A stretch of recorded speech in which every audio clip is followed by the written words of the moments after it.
नमस्कार, मैं हूं आदिनाथ शास्त्री। आज हम खास रूप से बात करते हैं कि कफदोष बढ़ता है तो उसको शांत कैसे करना है, कफ का उपाय क्या करना है, कफ से संबंधित कोई बीमारी है तो उसका उपाय क्या किया जा सकता है। तो इसके बारे में हम लगभग 10 से 11 उपाय बताने वाले हैं।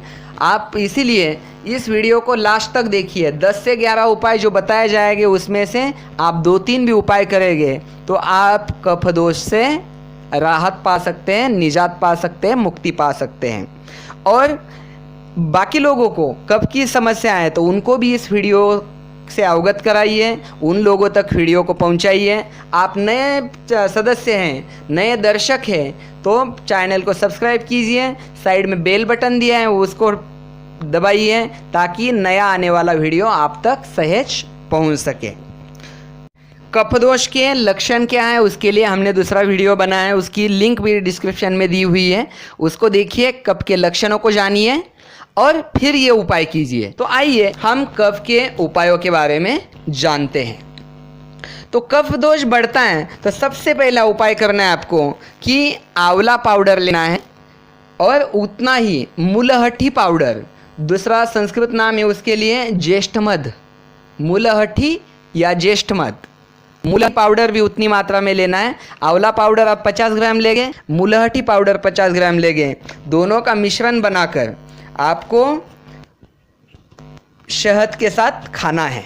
तो शहद खाते हैं, शहद के साथ उसको लेते हैं तो आपका कफदोष धीरे धीरे कम होने लगेगा।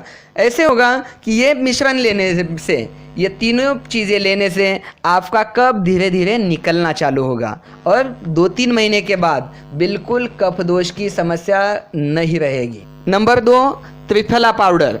आपको त्रिफला पाउडर हर एक जगह उपलब्ध होता है और त्रिफला वात, पित्त और कफ तीनों को भी संतुलित करता है। आपका यहाँ कफ बढ़ा है तो कफ को निश्चित तौर पर वह संतुलित बनाएगा। इसलिए आपको त्रिफला सुबह आप यदि लेते हैं तो गर्म कुनकुने पानी के साथ मिक्स करके लीजिए, और यदि त्रिफला रात में लेना है तो आपको दूध के साथ या गुड़ के साथ लेना है। और आजकल मार्केट में त्रिफला की टैबलेट भी उपलब्ध है, आप त्रिफला की 2 या 3 टैबलेट भी एक साथ ले सकते हैं। तो इस प्रकार त्रिफला का सेवन कीजिए और कफदोष से राहत पाइए। नंबर 3, कफ की उत्तम दवा है शहद। सबसे बेस्ट दवा है शहद। आप शहद को मुंह में रखिए, उसको चूसते रहिए तो गले में, छाती के हिस्से में, गले में और ऊपर नाक की तरफ जो कफ जमा हुआ है वह कफ आसानी से समाप्त होगा, धीरे धीरे निकल जाएगा। इसलिए शहद ओरिजिनल वाला जो नेचुरल शहद है उसको लीजिए। आजकल कंपनियों का फेक शहद आता है, उसको मत लीजिए, वो आपको काम नहीं देगा। तो शहद कफ का उत्तम इलाज है। नंबर 4, अलसी। आप अलसी का बीज लीजिए और उसके 1/3 मतलब आप यदि 30 ग्राम अलसी लेते हैं तो 10 ग्राम आपको मिश्री लेना है।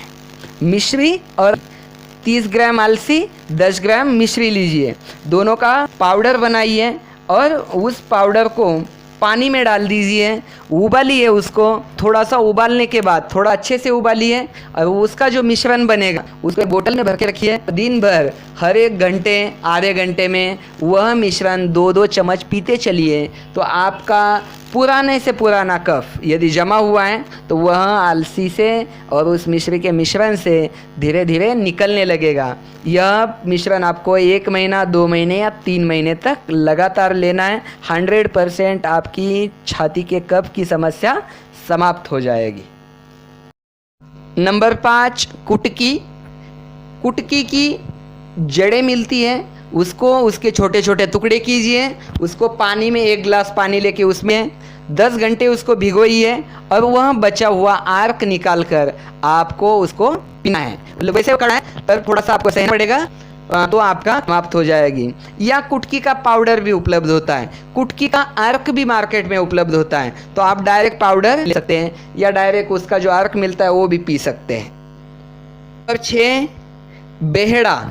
बेहड़ा की छाल या बेहड़ा का फल, दोनों में से जो भी मिलेगा उसके छोटे छोटे टुकड़े बनाइए और उसको मुंह में रखिए। मुंह में रखकर उसको चूसते रहिए तो कफ का यह असरदार उपाय है। उसके थोड़े कड़वे हो तो आपको चूसना पड़ेगा। आप अदरक का टुकड़ा भी मुंह में रखते हैं तो वह भी कफ का नाशक, कफ का शामक है। तो बेहड़ा का टुकड़ा या अदरक का टुकड़ा, जो भी आप दोनों में से एक आप उसको यूज कर सकते हैं। नंबर 7, नीम के पत्ते या नीम की छाल, दोनों में से जो भी उपलब्ध होगा आपको उसके छोटे छोटे टुकड़े बनाने हैं। पानी में डालिए, 10-15 मिनट उसको उबालिए और जो बचा हुआ अर्क है उस अर्क को आपको पीना है, तो उससे आपको कफ में राहत मिलेगी। नंबर 8, आपको कफ का उपाय करना है तो सबसे बेस्ट है कि आपको लंघन करना चाहिए, मतलब उपवास करना चाहिए, फास्टिंग करनी चाहिए, क्योंकि हम जो भी चीज़ें खाते हैं उससे कफ की मात्रा बढ़ती है। आपका कफ बढ़ा है तो आप एक दिन या हफ्ते में एक बार या 2-3 दिन लगातार उपवास कीजिए, तो उपवास से आपका कफ काफ़ी मात्रा में कंट्रोल हो जाएगा। और यह कफ ही नहीं, कोई भी समस्या हो, कोई भी बीमारी हो, आपको कभी भी कोई भी बीमारी होती है तो आपको लंघन करना चाहिए। और आप खुद नहीं करते हैं तो बॉडी अपने आप शरीर में कोई भी चीज़ लेना पसंद नहीं करती। आपने देखा होगा बीमारी होती है तो वॉमिटिंग होके आप जो भी अंदर डालते हो वो बॉडी बाहर फेंकती है, क्योंकि बॉडी को अब किसी भी चीज़ की ज़रूरत नहीं है। जो अंदर बचा हुआ विष है उसको बॉडी को निकालना है, इसीलिए उसको फास्टिंग की ज़रूरत है, उसको उपवास की बेहद ज़रूरत है। तो उपवास अतिशय उपयुक्त है। नंबर 9, कफ के लिए असरदार उपाय है कुंजल क्रिया या दूसरे भाषा में वमन या उल्टी करना। आपको 3 से 4 ग्लास कुनकुना पानी लेना है, उसमें थोड़ा सा नमक डालना है और नमक डाल के वो 4 ग्लास पानी पीजिए, 4 से 5 ग्लास, और फिर 2 मिनट के बाद में 2 उंगलियां जीभ को लगाकर जीभ को रगड़िए तो पानी अपने आप बाहर निकलेगा। उसके साथ साथ काफ़ी मात्रा में कफ बाहर निकल जाएगा और आपकी छाती, गले का हिस्सा बिल्कुल हल्का हल्का महसूस होने लगेगा। आप अपने आप को बिल्कुल हल्का महसूस करने लगेंगे। और कफ को निकालने के लिए इसके साथ साथ विरेचन भी उपयुक्त है। दूसरा नाम है उसका शंख प्रक्षालन। इसमें आंत को साफ किया जाता है, क्योंकि जो आंतों में कफ इकट्ठा हुआ है वह भी निकालना जरूरी है। और उसके साथ साथ ऊपरी हिस्से में, साइनस के हिस्से में जो कफ जमा हुआ है उसको आपको निकालने के लिए आपको नस्य करना चाहिए। कोई भी तेल या घी यूज़ कीजिए, उससे नस्यम कीजिए, या फिर जल नीति, घृत नीति या सूत्र नीति कर सकते हैं। अब ये तीनों जो चीज़ें हैं, वमन अर्थात कुंजल, विरेचन अर्थात शंख प्रक्षालन और नस्यम या नीति, इन तीनों के हमने अलग अलग वीडियो बना के दिए हुए हैं। डिस्क्रिप्शन में उन सब की लिंक देंगे, उसको आप देखिए और उस तरीके से आप उसको कीजिए, तो आपका कफ जो शरीर में इकट्ठा हुआ है वह उस माध्यम से बाहर हो जाएगा और आप उस कफ से राहत पा सकते हैं। नंबर 10, गर्म पानी, तेल या घी, तीनों में से जो भी आप पी सकते हैं उसको पीना है, क्योंकि ये तीनों भी गर्म हैं। और गर्म इसलिए लेना है क्योंकि कफ अर्थात जल तत्व है और जल तत्व के विरुद्ध अग्नि तत्व है, तो आपको गर्म चीज़ें खानी पड़ेगी, गर्म चीज़ें लेनी पड़ेगी। सबसे बेस्ट है कि गर्म पानी पीजिए, गर्म पानी पीजिए, उसके साथ साथ गर्म कपड़े, गर्म वस्त्र धारण कीजिए या गर्म पानी से शरीर की सिकाई कीजिए, तो कफ दोष की समस्या बिल्कुल कम होगी। उस हिस्से का कफ अपने आप कम होने लगेगा। इसके साथ साथ आप कफ को कम करने के लिए स्नेहन अर्थात मालिश कर सकते हैं। अलग अलग प्रकार के आप तेल यूज़ करके शरीर के मालिश कर सकते हैं, शरीर को तेल लगा सकते हैं। स्वेदन मतलब शरीर के से पसीना निकालना, किसी गर्म चीज़ से सेकना। आप धूप सेक सकते हैं, अग्नि के पास बैठ के अग्नि सेक सकते हैं।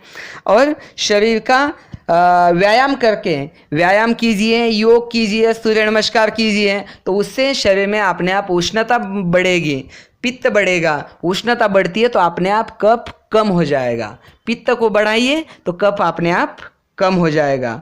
और खाने में आपको चना, मूंग, लहसुन, प्याज, मिर्च मसाला इत्यादि चीज़ें आपको खाने में बढ़ानी चाहिए, ताकि ये सब चीज़ें कफ का शमन करने वाली चीज़ें हैं। प्रकार इन उपायों को आप आजमाइए। इसमें से 2-3 भी उपाय आजमाते हैं तो आपको 100% कफ से मुक्ति मिलेगी। और बाकी लोगों तक भी इस वीडियो को पहुंचाइए, सबको इस वीडियो की जानकारी दीजिए। आपको हमारे ये वीडियो अच्छे लगते हैं, हमारा यह सेवा कार्य आपको अच्छा लगता है, तो आप भी इस कार्य में सम्मिलित हो सकते हैं, आप भी इस कार्य को आगे बढ़ा सकते हैं। और इस कार्य को बढ़ाने के लिए हमको पैसों की ज़रूरत पड़ती है, तो यह पैसा आपकी तरफ से उपलब्ध होता है, इसीलिए आप कम से कम 100 रुपये से लेकर आगे की जो भी दान राशि दे सकते हैं। नीचे हमने डिस्क्रिप्शन में बैंक का डिटेल दिया हुआ है, या भीम एप्लीकेशन का नंबर भी दिया है। फ़ोन पे, भीम या पेटीएम किसी से भी आप पेमेंट कर सकते हैं, हमको दान दे सकते हैं, और उस दान का बिल्कुल सही उपयोग किया जाएगा। इसलिए निश्चिंत रहिए, आइए हमारे साथ जुड़िए, हमको सहयोग कीजिए, आप जितना हो सके सहयोग करने की कोशिश कीजिए। और नया वीडियो आने तक हरिओम तत्सत।